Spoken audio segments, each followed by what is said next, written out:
Bonjour, bienvenue à Question de croire, un podcast qui s'intéresse à la foi et la spiritualité, une question à la fois. Cette semaine, quel est le lien entre l'épiphanie et les étrangers?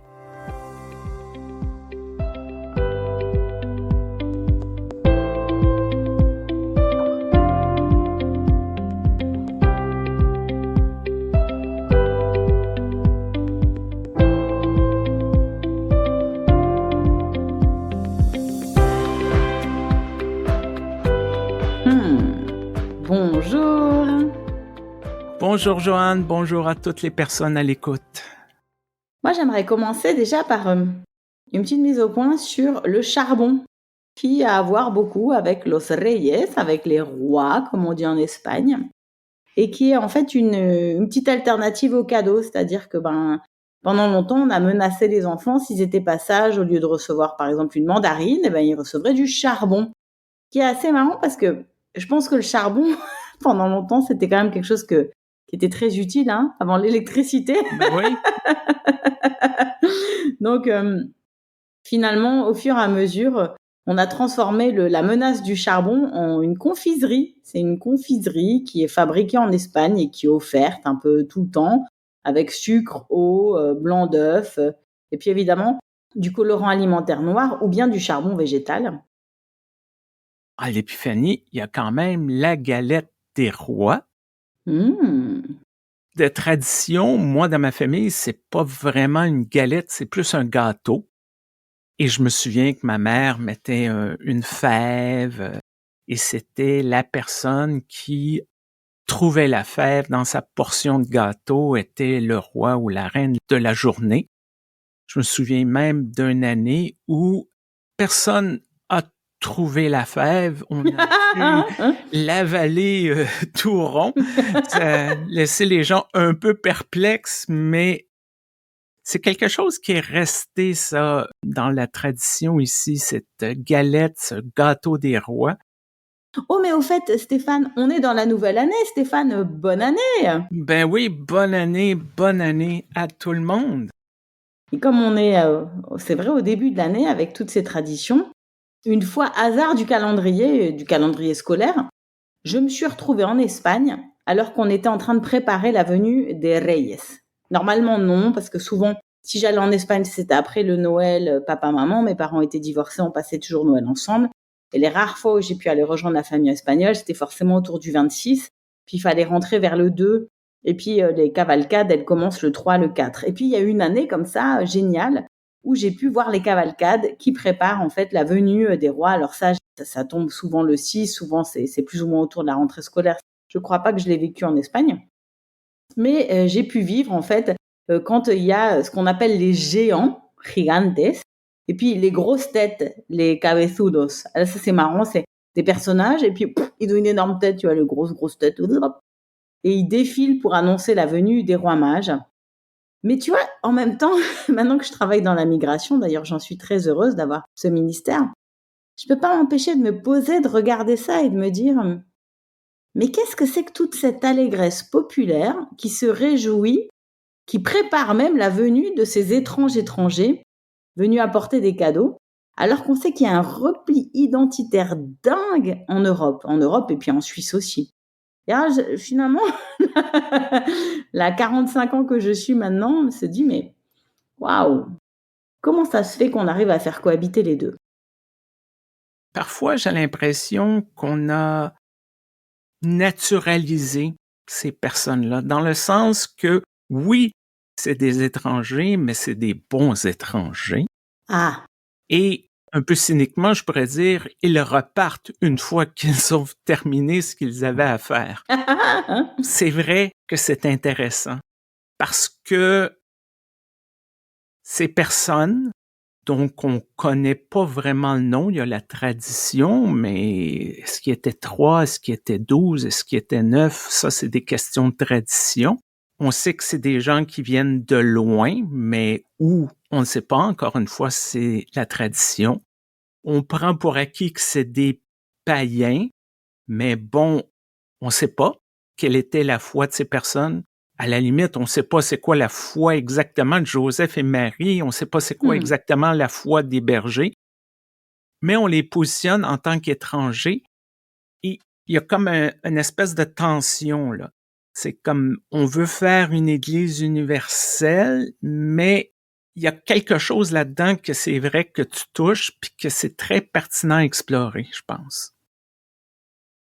C'est marrant aussi parce que, moi j'y avais pas songé, mais dans le groupe WhatsApp de l'Avent, voilà, que j'ai démarré là, il y a peu de temps, ça s'appelle En avant avec une famille choisie.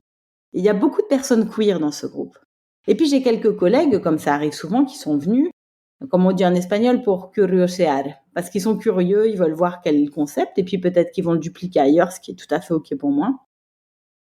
Et il y a un collègue qui est venu avec une interprétation, je salue Sandro, s'il nous écoute, une interprétation assez intéressante à un moment donné dans nos échanges, où il a fait remarquer que c'est pas seulement les rois ou les rois mages ou les mages qui viennent là, mais aussi les bergers qui gardaient les troupeaux, et que ces bergers-là, ils devaient sentir fort, fort, fort l'animal, quoi.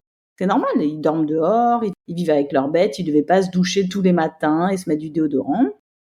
Ils ont accouru pour se prosterner. Et là, on se dit, Jésus, même quand c'était encore qu'un bébé, hein, il attirait pas les bonnes personnes, hein. Il a attiré toujours ou les étrangers un petit peu chelous qui regardaient le ciel pour trouver l'étoile, ou bien les bergers qui puaient. Et ça m'a plu comme réflexion. Je me suis dit, en fait, pas la peine d'essayer d'attirer les bonnes personnes, parce qu'en fait, Jésus attire qui il souhaite. Et nous, on fait partie sûrement de ces bergers qui puent, quoi. C'est l'un des côtés que j'aime bien, c'est qu'au début de cette histoire, les personnes qui reconnaissent Jésus, les personnes qui reconnaissent que le moment est spécial, c'est des étrangers. Parfois, on est tellement proche de quelque chose qu'on prend pas justement ce pas de recul pour voir qu'est-ce qui se passe. On vaque à nos occupations, c'est le train-train, métro, boulot, dodo, allez, on avance. Et parfois, dans nos vies, c'est quelqu'un qui est pas nécessairement dans cette routine ou qui est pas nécessairement dans notre culture ou peu importe, qui nous tape sur l'épaule et qui nous dit je pense que vous prenez pas la pleine mesure de la chance que vous avez ou des privilèges que vous avez ou du côté spécial de ce qui se passe maintenant. Et c'est peut-être quelque chose que j'aime bien dans cette histoire, d'avoir justement ce regard différent qui met en lumière quelque chose que, oui, tous les années, on a l'histoire de Noël, puis bon, on arrive quelques jours après, on remballe le tout, puis on passe à autre chose. D'avoir ces personnes qui ont fait un long voyage et qui arrivent à la crèche puis qui disent « Wow, c'est spécial ce qui se passe ici », je pense que ça nous aide à réfléchir un peu là-dessus. Et puis le fait qu'il y ait tellement de blancs dans l'histoire, hein. En fait, on ne sait pas combien ils étaient, on dit 3 parce que voilà, il y a 3 cadeaux. Ils étaient peut-être 18. On dit qu'ils viennent d'Orient, mais on ne sait pas exactement ce que ça recouvre, hein. Orient, c'est vaste, hein, l'Orient. D'ailleurs, une année, c'était rigolo parce que, avec Amaury, on avait fait un concours des écoles du dimanche où il fallait faire des vitraux de Noël. Puis avec les gamins, on avait imaginé qui étaient les 3 rois mages, voilà, comme on dit un peu rapidement. Et les enfants étaient unanimes, hein. Il y en avait un qui était noir, bon ça c'est OK. Il y en avait un qui avait l'air vaguement arabe quelque chose, c'est OK. Mais le troisième, il était chinois. Ah ça c'était clair et net pour les enfants. Donc on avait gagné le concours, hein, parce qu'avec franchement avec nos 3 mages chinois, je savais pas très bien comment on allait perdre ce concours.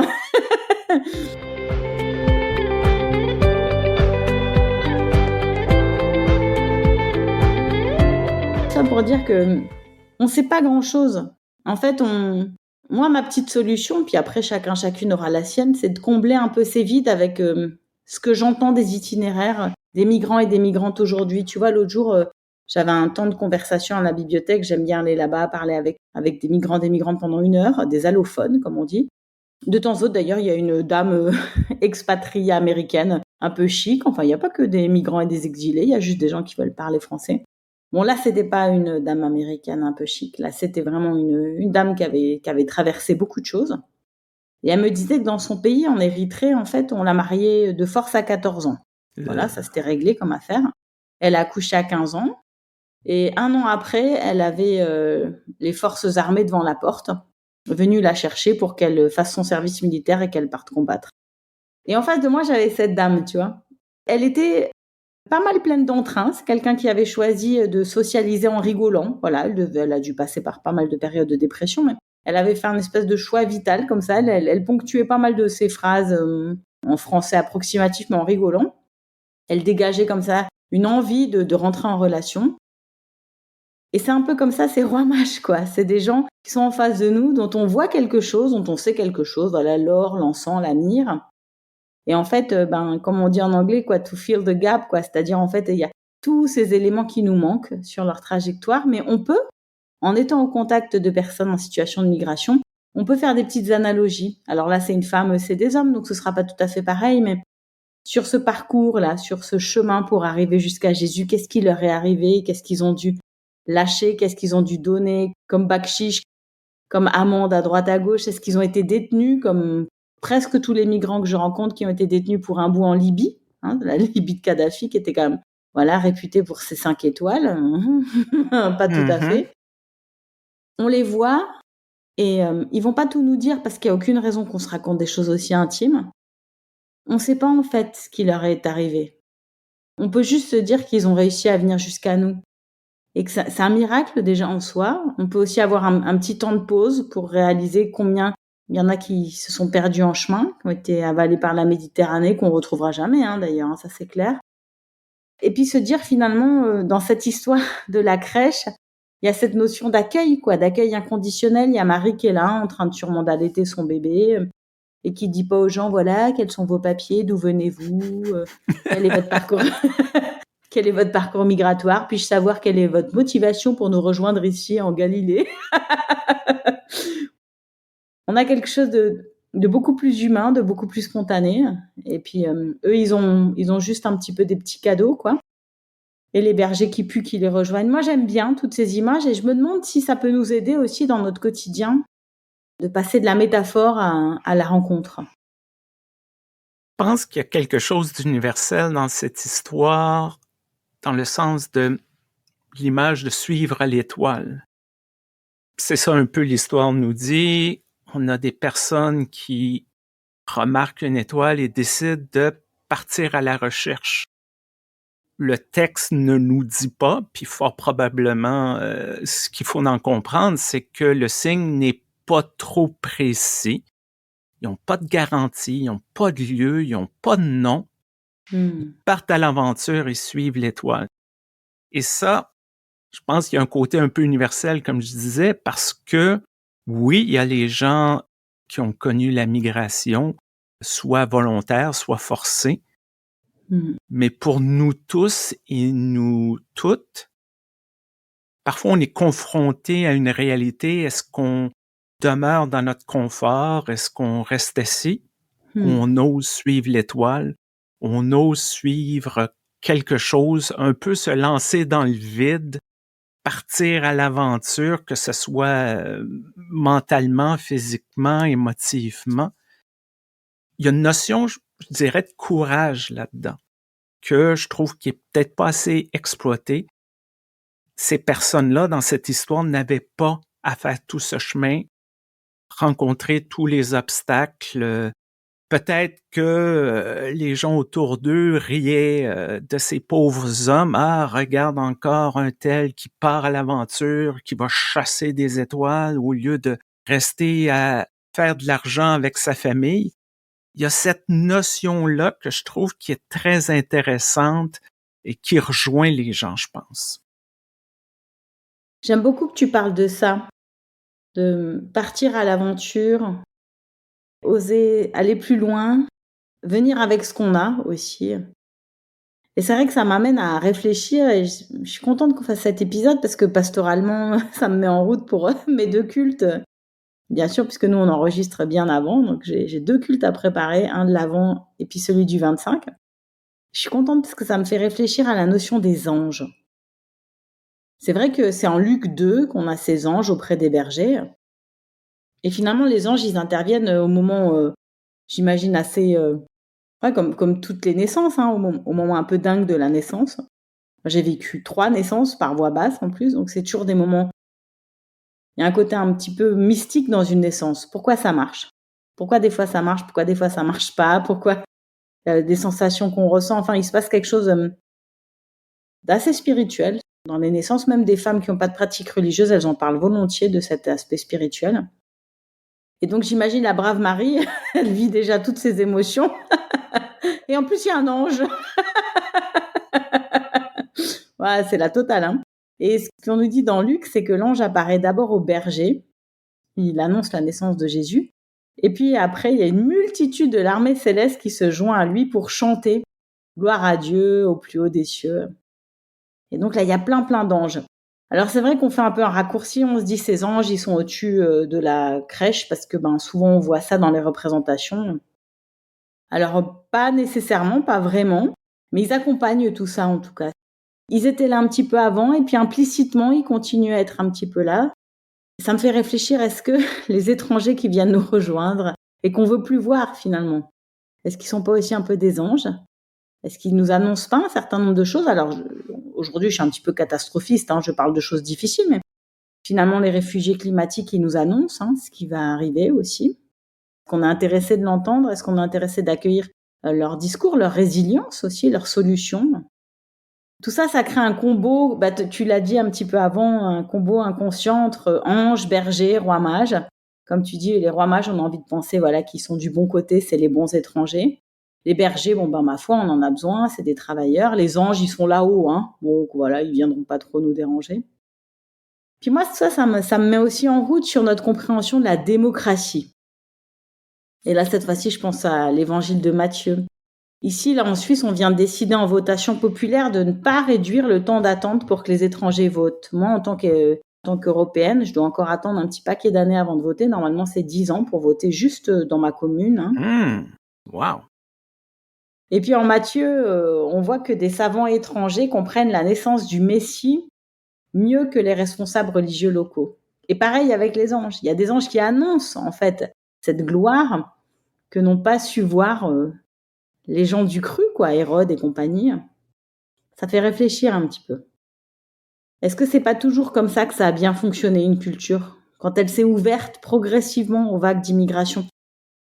J'avais un prof comme ça à la fac qui avait travaillé dans les mouvements missionnaires, qui avait travaillé outre-mer et qui nous avait expliqué qu'en fait, dans plusieurs cultures d'outre-mer, notamment les cultures insulaires, il y avait 2 statuts. Il y avait le statut de celles et ceux récemment arrivés et dont la vie comptait beaucoup, et puis celles et ceux qui savaient qu'ils étaient là depuis très longtemps et dont la vie comptait, mais finalement pas autant que ceux récemment arrivés, parce que ceux qui sont arrivés récemment, ils ont des nouvelles idées, ça peut être intéressant de s'y ouvrir.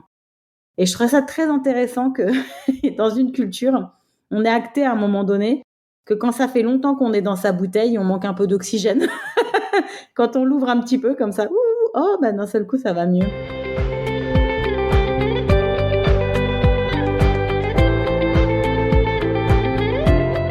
Cette histoire, je trouve que c'est un défi à l'Empire. Parce que dans l'histoire, ces voyageurs se présentent au lieu du pouvoir, parlent à Hérode. Hérode lui dit, bon, revenez me voir, je vais aller adorer ce Jésus, mais on comprend qu'il veut le zigouiller. Et ces personnes, ces étrangers, ne se plient pas devant le pouvoir local. Ils choisissent la résistance, dans ce cas-ci, retourner par une autre route. Il y a quelque chose dans cette histoire où, justement, ces étrangers, où ce qu'on s'attend qu'elles obéissent aux règles de notre société. Souvent, on entend ça, là. Ah, les immigrants, il faut qu'ils respectent les lois, il faut qu'ils s'intègrent, il faut qu'ils fassent tout comme nous. Voient le problème voient un dirigeant qui semble abuser de son pouvoir, ils se disent non, non, non, non, nous, on n'embarque pas là, dans cette histoire-là, on joue pas dans ce jeu-là. On va faire ce qu'on a à faire, on va retourner. Il y a quelque chose de la résistance là qui peut nous inspirer. Et cette résistance peut prendre plusieurs formes. Ne pas perpétuer des systèmes d'oppression, c'est de la résistance. De choisir que des gens ne souffrent pas dans un système qui semble banaliser la souffrance de certaines personnes, c'est de la résistance.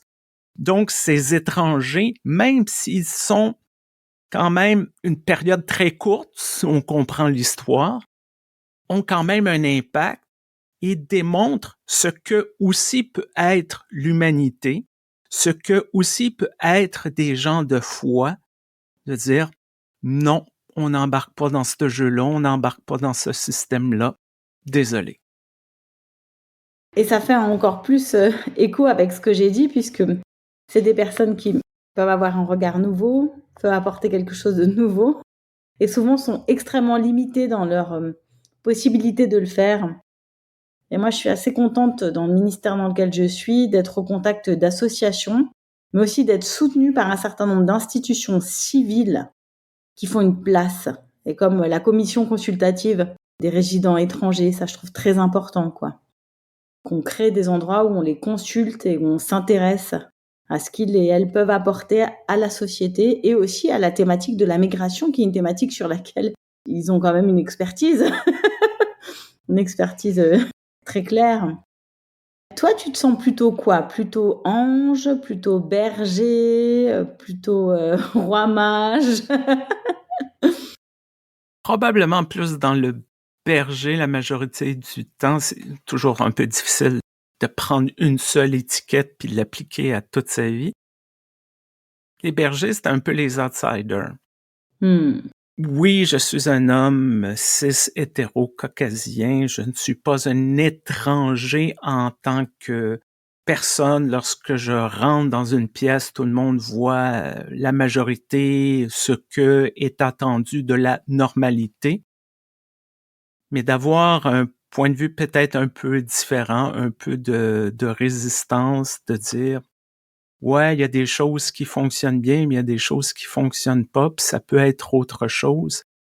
C'est un peu ça, les bergers, ils vivaient un peu dans la marge de la bonne société. Il y avait quelque chose de discordant, il y avait quelque chose peut-être pas qui dérangeait, qui faisait sûrement l'affaire des bonnes gens d'avoir ces personnes-là qui s'occupaient du bétail, puis c'était sûrement très commode parce que lorsqu'on voulait notre petit pièce de viande, ben grâce au berger, on l'a eu. Mais j'aime bien cette idée de défier un peu les conventions une fois de temps en temps, un peu les normes. Toi, Joanne, si tu avais à t'identifier, tu serais où? Mais c'est ça qui est difficile quand tu es une femme. C'est que tous ces récits te parlent pas beaucoup, en fait, en termes d'identification. Tu arrives à faire des parallèles avec la vie des autres, mais pour moi-même, c'est toujours difficile. Et j'aime bien, en fait, j'aime bien le fait que j'ai jamais réfléchi à cette histoire de quel genre sont les anges et les bergers par rapport à ce que tu m'as expliqué quand tu étais petit. Et je me rappelle qu'on avait indifféremment des bergers et des bergères, des anges et des angesses, je sais pas comment il faut dire, des rois et des reines. Voilà, on sait. En fait, moi, franchement, je me vois très bien comme une reine magesse, je sais pas comment il faudrait dire. Et je me vois très bien dans une caravane de meufs un peu vieilles de mon âge. J'imagine, oui. En train de charger nos trucs et nos machins et de s'en aller parce qu'on a l'impression que Dieu nous appelle là-bas. Et puis, sur la route, on tchatche, on papote, on se raconte nos trucs, on arrive sur place, on s'occupe de Marie, on se mêle de tout, on prend le bébé. Voilà, on lui dit attends, mais mets-le comme ça au sein, t'auras moins mal, tout ça. Ouais. Tu veux que je lui change la couche? Ouais. J'aime bien cette fraîcheur de cette rencontre. Et ouais, ces moments volés, ces cadeaux, ça rentre aussi dans notre thématique, s'entraider comme ça, sans trop se poser de questions, entre ceux qui sont d'ici et ceux qui sont d'ailleurs. Alors bon, bah du coup, On se tiendra au courant, toi et moi, si si ça a toqué à notre porte et qu'on a pu accueillir des gens, sans être préparé. Est-ce qu'on arrive à passer, des mots aux actes? Pas toujours facile, hein.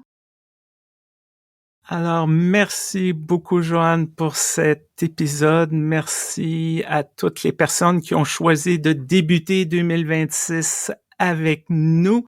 Merci. Si vous avez des questions, si vous avez des suggestions, des commentaires, c'est toujours la même adresse, questiondecroire@gmail.com. Merci à l'Église unie du Canada, notre commanditaire. Merci à Réforme qui relaie notre podcast. Si vous voulez vous abonner à notre communauté WhatsApp, écrivez-nous ou regardez dans la description de l'épisode le lien. Alors, prends soin de toi, Joanne, soigne-toi bien, reviens-nous en Merci santé. beaucoup. Merci beaucoup et puis un bon démarrage, d'année pour vous. Alors, mon petit, conseil, ne faites pas de résolution, hein. Franchement, allez plutôt, faire un truc qui vous fait du bien à la place. Au revoir. Au revoir.